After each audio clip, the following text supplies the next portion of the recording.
Почитуван потпредседателе, јас ќе почнам онака како што планирам да завршам. Ова за мене не важи и треба да се фрли во вода. Затоа што уште во старт гледаме дека има според нас некакви фингирани бројки, некакви поразителни факти кои што не смеат да ги признаат овие од власта и според мене вистинскиот извештај за работата на оваа влада не само за 2020, од 2018 наваму се наоѓа на улица. Кога ќе ги видите граѓаните како живеат, оттаму можете да извлечете заклучок за вашите извештаи и за вашата работа.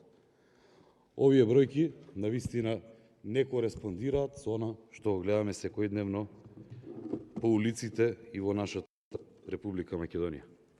2020 година факт е дека не задеси оваа здравствена криза, меѓутоа тука војните профитери веднаш видоа шанса и почнаа да манипулираат.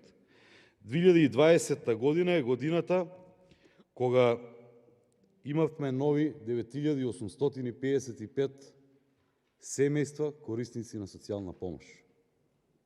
2020 година е годината кога се потрошија 16 милиарди денари повеќе за социјални трансфери, затоа што тоа беше последица на вашата неспособност.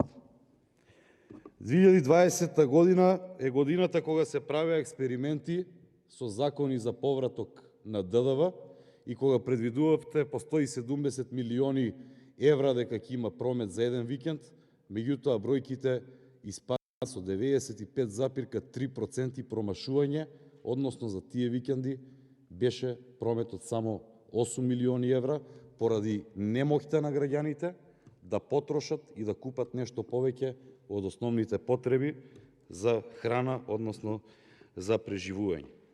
2020 година беше исто така годината кога не се направи ниту еден метар гасификација, кога не се направи гасоводна мрежа, кога не се приклучуваа субјектите на оваа постоечка веќе гасоводна мрежа.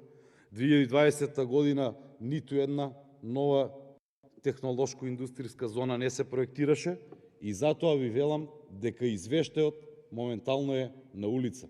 Можете да видите како е по маркетите, можете да видите како луѓето гладуваат и стравуваат секој нареден ден што ќе им се случи. Имаме буџетски дефицит од 880 милиони евра. Ја поминавме таа година онаа магична граница од 60% на јавниот долг. Во Република Македонија имаше пад од 6,1% на бруто домашниот производ, за разлика од ова што го пишува тука 4,4%. И не беше кризата само во Република Македонија за да бараме оправдувања, беше и во Србија, кој што има пад од 0,9%, беше во Босна и Херцеговина со пад од 3,2%, беше во Романија со пад од 3,9% и така натаму, меѓутоа ние сме двојно поспособни во уништувањето на државата и затоа дојдовме до пад од 6,1%. Капиталните расходи паднаа на толку ниско ниво што се изедначија со овие бројки кои што беа дополнување за социјалните трансфери, за социјалната парична помош. Ете, толку се инвестираше во инфраструктурата на државата и толку повратни средства можеме да очекуваме. За странските инвестиции поминаа убавите денови и кога се фалевте со оние средства од реинвестиција дека биле странски инвестиции, 2020 година веќе тоа го немавме.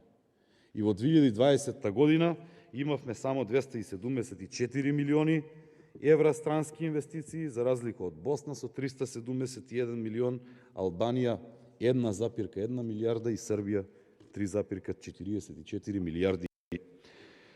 Субвенциите, она што се случува со субвенциите, за жал, достигнаа за прв пат учество од 10% во вкупниот буџет на државата. Јас кај мене имам еден графикон за споредба, кој што го представува соодносот на капиталните расходи и субвенциите од централниот буџет. Во 2020 година до 2017 година во просек капиталните расходи биле за 1,5 пат повеќе од субвенциите. Додека во 2020 година капиталните расходи, замислете, биле 0,5 од субвенциите. Тоа значи дека многу повеќе се субвенционирало отколку што се градело.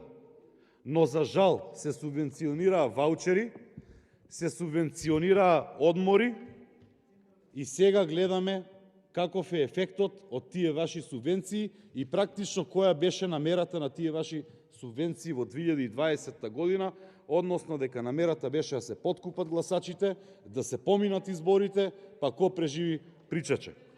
Исто така, ова што е жално и мора да се напомена од истата табела, овие се податоци од Народна банка на Република Македонија, не се измислени од мене, учеството на земјоделските субвенции во вкупниот број, односно во вкупните расходи и останатите субвенции во расходите на државата.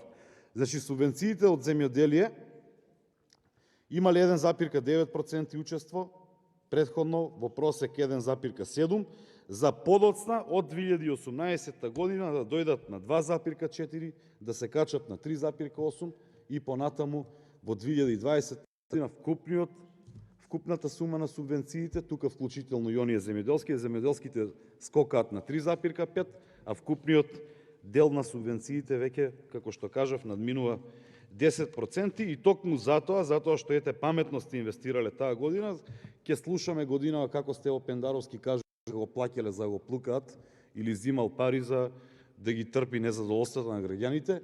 Не е тоа вистина. Тој зема пари за да не управи нас, а не за да ги трпи навредите. Меѓутоа, пак ќе речам, ова сето е заслужено.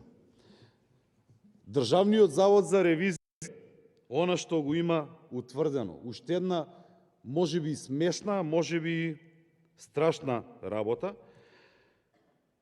вака вели: ревизијата констатира дека на донација од Катар за медицинска опрема фалат 24.000 трослојни маски, фалат 6.500 КН95 маски, 1000 парчиња ракавици, 280 скафандери, 24.000 хируршки мантили.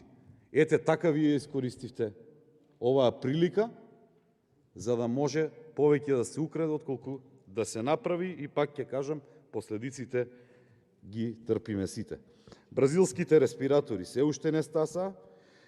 2020 година е годината кога 59% од германските инвеститори ја оценија нашата економија со 0, 31% од германските инвеститори рекле дека повторно никогаш не би инвестирале во Република Македонија, и тоа е за жал факт со кој што не можете да се изборите колку и да сакате.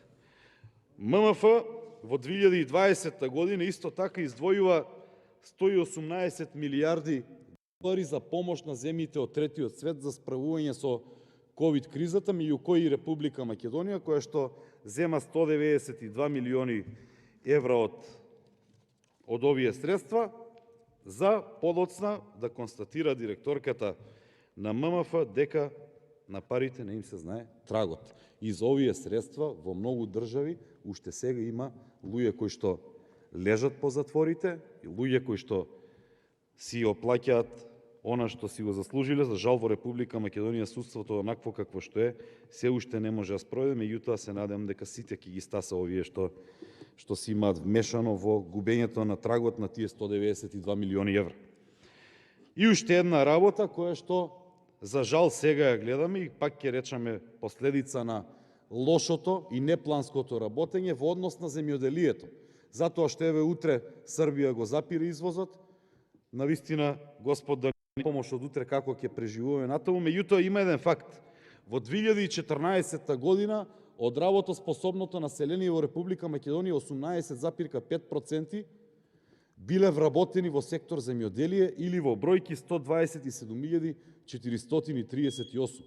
Во 2020 година овој најспособниот министер за земјоделие, кој што за жал повторно е министер за земјоделие, ја намалува бројката на 95.545 или 12% од вкупното работоспособно население. Значи за 6,5% имаме пат на работоспособното население кое се занимава со земјоделие за само 6 години или намалување на бројката 32.000.